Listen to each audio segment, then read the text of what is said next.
In this example, we're going to multiply integers using a number line. Use a number line to find the following products.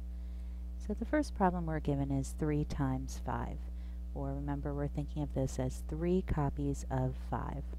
So I have a number line ready, and notice that I've labeled it or scaled it by 5s. Since that's the size of my copies, that seemed like a convenient number to use.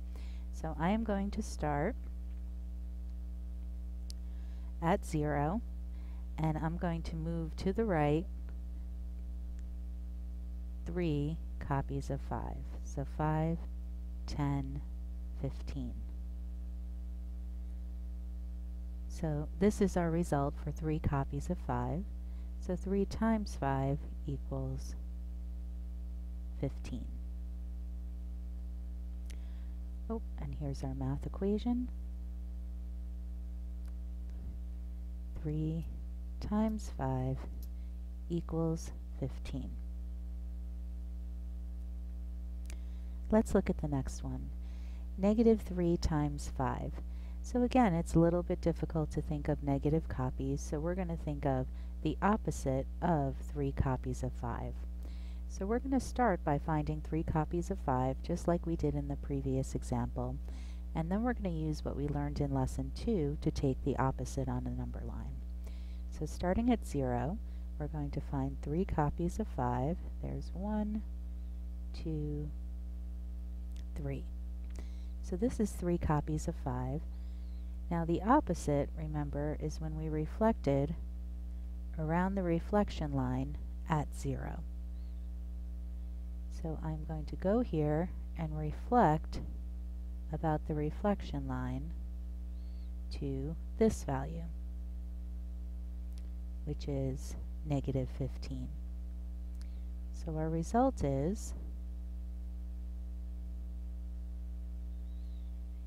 negative 3 times 5 equals negative 15. Let's look at the next questions.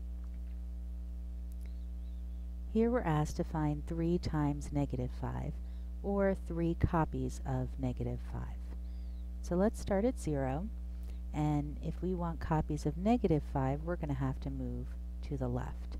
So here's 1 copy of negative 5, 2 copies of negative 5, and 3 copies of negative 5. And this puts us at negative 15. So our equation is 3 times negative 5 equals negative 15.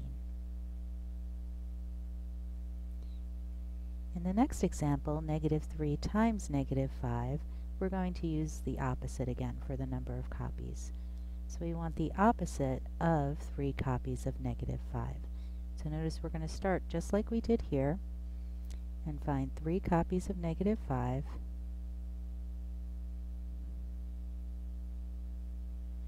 And now let's make our reflection line, which is at 0. And now we're going to reflect negative 15 about this reflection line. So going to the other side brings us right here to positive 15. So this value is the opposite of 3 copies of negative 5. So let's type our equation. Negative 3 times negative 5 equals positive 15, or just 15.